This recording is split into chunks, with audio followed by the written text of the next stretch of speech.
Welcome to Summer Quickies on the Naked Marriage Podcast. We are Dave and Ashley Willis, and on this podcast, we address the truth about sex, intimacy, and lifelong love. And in our Summer Quickie series, we do a little bit quicker episodes, and we do them focused on one of your questions. If you've been listening for any length of time, you know we end every episode with Q&A. You guys send us great questions on Instagram at Dave and Ashley Willis and on Facebook and on the website, nakedmarriagepodcast.com. The ones sent straight to the website are the ones we answer here on the air. But we love the questions you guys send, and we've got some great questions we're answering all summer long. Ashley's going to, in just a second, read a review. Sometimes at the end of our episodes, I'll give a shout out to the team here in studio with us, but maybe you don't stick around till the end. So today, right at the start, I want to thank the guys here in the studio with us. That's right. We got our producer, Marcus. Yes. We've got Jonathan, and we've got a special guest in the studio with us, Jonathan's son, Noah Armbruster. As far as I can tell, this is his first media credit, but you write that name down. You're going to be hearing it a lot in the years to come. You're going to listen to this years from now and say, that's Noah. No, like President of the United States, Noah? Right. That's him. Yes. He was helping produce today's podcast. We're excited that he's here. 14 years old, already changing the world. So thank you, Noah, for being here. Thank you all for listening. And sweetie, why don't you share a review? Thank you, by the way, to all you guys who write reviews. We read every one. We love them, and they really encourage us. Even the negative ones encourage us in some weird way because they kind of, well, maybe not as much. We certainly appreciate the more positive ones. Thankfully, they're mostly positive. Yeah, you guys are so overwhelmingly. sweet. Even ones, if they've been a tinge negative or something, it's always in a kind way. So we love our audience. Anyway, today's review is from Becca Uretzian White, and she gave us 5 stars and says, great podcast. She says this, been married for over a year and have really enjoyed listening to this podcast. My cousin's wife, Carolyn, suggested it to me when I got married. Wish I had started listening to it sooner. I just thought, are these related to those Uretzians who are our great friends? And I guess they are, and I didn't even know it, so that's so cool. So we read this review not realizing even at the realizing time, it. but Curran and Carolyn Uretzian, Dear friends. 2 of our dearest friends. In fact, Curran just stayed at our house. He literally just stayed for a week. Moving to our neighborhood. Yes. So if you guys are listening, we love you guys. Can't wait to get you to the neighborhood. We do, and thank you for suggesting the podcast. All right, I'm so excited about today because we are going to address a question that we've not only heard from this particular person who wrote this question, but we've heard it from a lot of you. And so we've never addressed this before, but it has to do with age differences. Do you want to read the question, sweetie? Yes, great question, great topic. So the question says this, I'm 12 years older than my husband.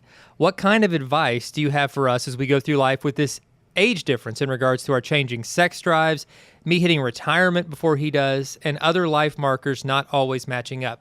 And we do get this question quite a bit because, there are all kinds of different dynamics that married couples find themselves in. Yep. And this age one isn't one that's talked about nearly enough because, if you're more than just even a few years older than one another, then you can feel that difference just in terms of entering into life seasons at different times, having a different kind of shared perspective over the past, depending on what you grew up experiencing. And all of that, of course, is something that can, be overcome, but they are things to be talked through. Yes. And, we talk to people who have, like this, a 12-year gap in marriage. We've talked to others who have a much more drastic gap in marriage, like a full generation between the two of them.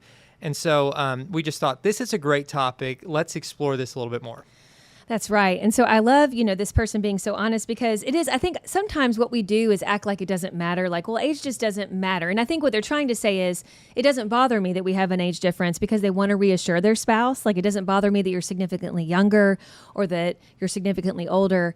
But really, it does matter because it is going to affect things. And first of all, you'll see it in kind of your own childhood memories. And couples we know that have this similar age gap, they'll often joke about it. They'll be like, when I was my growing pop up, culture references are different than yours. Totally different. Or like the music they listen to or there's all kinds of things, how they were raised, even like trends in parenting when how they were raised. And so, just like any married couple, even if you're similar in age, you're coming from slightly different backgrounds. But I do feel like when there's a huge age gap, you just see that. You see more differences with that. And so I would say it always starts with communication. Communicating how you feel, being respectful. It's okay to joke. My goodness, it's okay to joke about the difference because it's the big, it's the elephant in the room, and both of you need to have, be lighthearted about it in those ways. But if there really is a concern or a misunderstanding, it really starts with honesty. I mean, this whole podcast, Naked Marriage, it's all about being honest and vulnerable. And so be honest and say, like, listen, I've noticed recently that there's just been some changes, that I think are natural, like with the aging process. And I just want to talk through this because I'm like a decade behind you, or maybe it's 2 decades. And I just want to make sure that we both gracefully walk into this. I don't want you to feel like, you can't keep up with me anymore because you're older. But I don't want you to think I resent you because you're aging, and so I think it's about being really honest and respectful. And you always, when you start there in any kind of conversation, even if it's not like an age difference conversation, you're going to get farther with kind of some ground rules, for lack of a better word, or some things that like you want to do as a couple to make this difference not the issue between the two of you, because it doesn't have to be an issue. No. I think that's great. It really does come down to communication. One dynamic I'd like to explore, because something I'm very self-conscious about. What about those people who are in situations like us, where the husband looks 20 years older than the wife? Gosh, even though silly. They're closer in age. It's only a couple, 2.5 years between us. But for some reason, you look 25, it's not and true. I, look 50, Whatever. and I'm not sure how that happened. No, that's a separate podcast. You just take such good care of yourself. My goodness. No, I think, no matter what age, even if there isn't a big age gap, I think you hit the nail on the head, sweetie.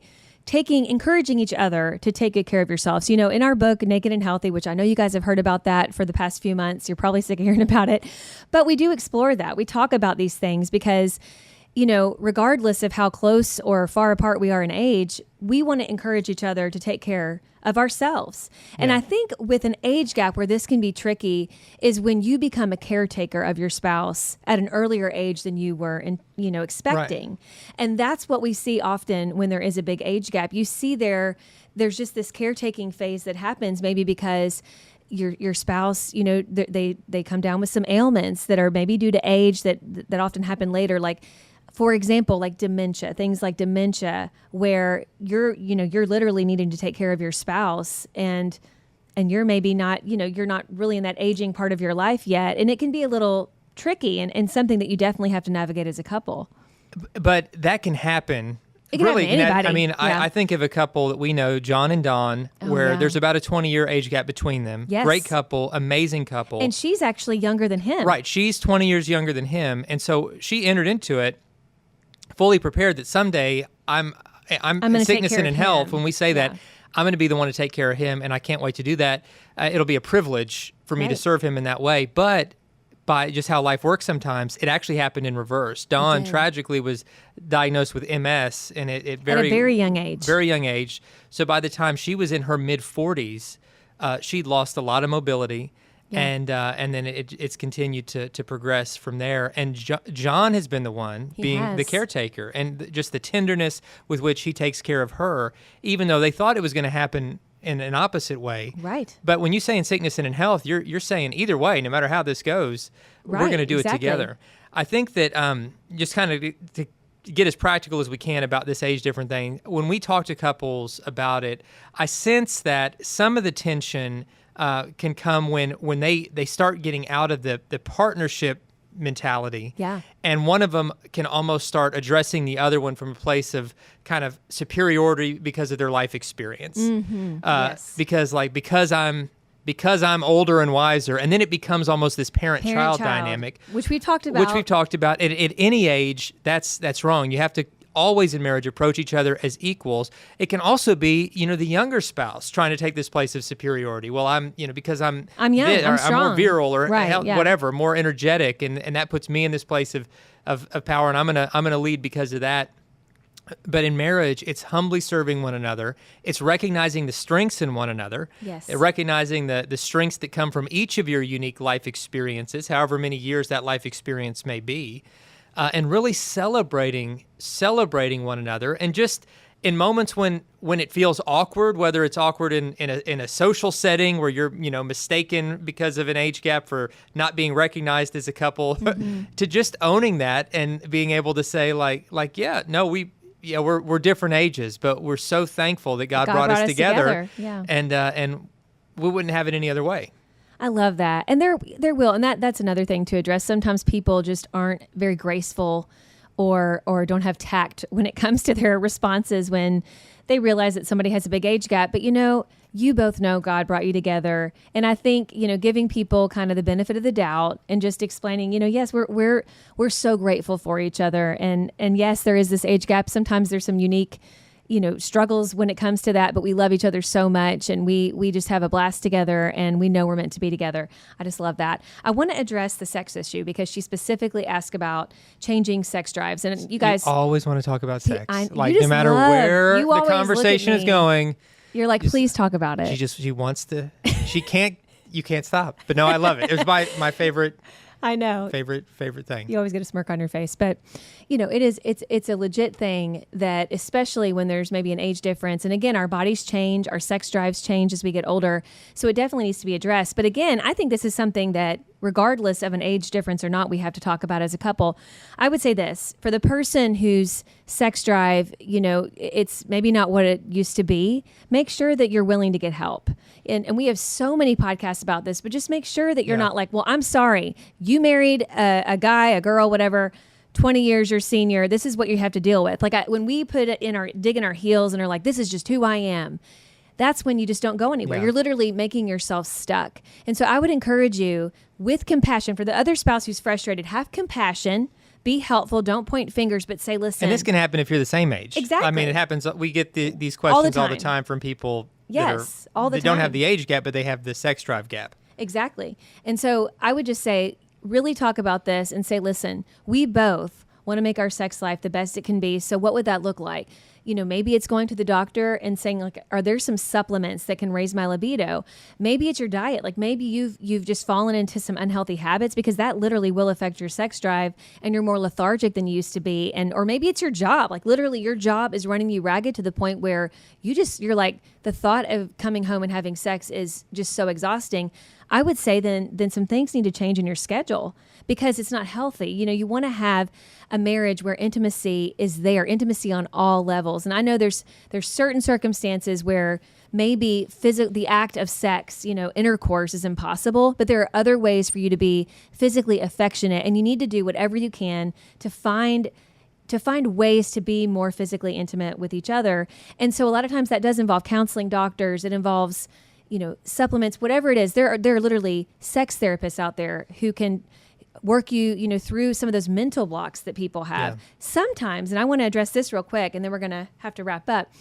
I think sometimes it's a mental game. I mean, sex really starts in our minds. And I think for that spouse that is older, whether you're male or female, sometimes you think to yourself, oh, they don't think I'm as great as I used to be because I'm older now, or because my libido is not what it used to be. And you start to have anxiety around the issue of sex, and anxiety will kill your sex drive faster than anything else. And that's where you need to have an honest conversation with your spouse, and maybe even bring in a Christian therapist and really talk through these things. So good. And if you're the younger spouse, then look at your older spouse every day and just say, you were like a fine wine. Fine wine. Just You're in your getting prime. better with age. And at every age and every stage of marriage, we should build each other up in that way. Right. But hey, guys, we talked a lot about the sex issue in particular, but go ahead and be ready for next week's episode, because next week's episode, the entire question is about a gap in sex drives. And we're going to dive into that topic head on and hopefully kind of be part 2 of this conversation. That's some ways. So definitely stay tuned for that. Thanks so much for leaving reviews. Thanks so much for posting this on social media, sending a text message to somebody who might be able to benefit from this. When you guys partner with us by spreading the word, it means so much. And you truly do become partners with us in spreading this message of hope to couples all over the world. We love and appreciate you guys. You can find us on social media. Until next time, we'll see you later. Bye, guys.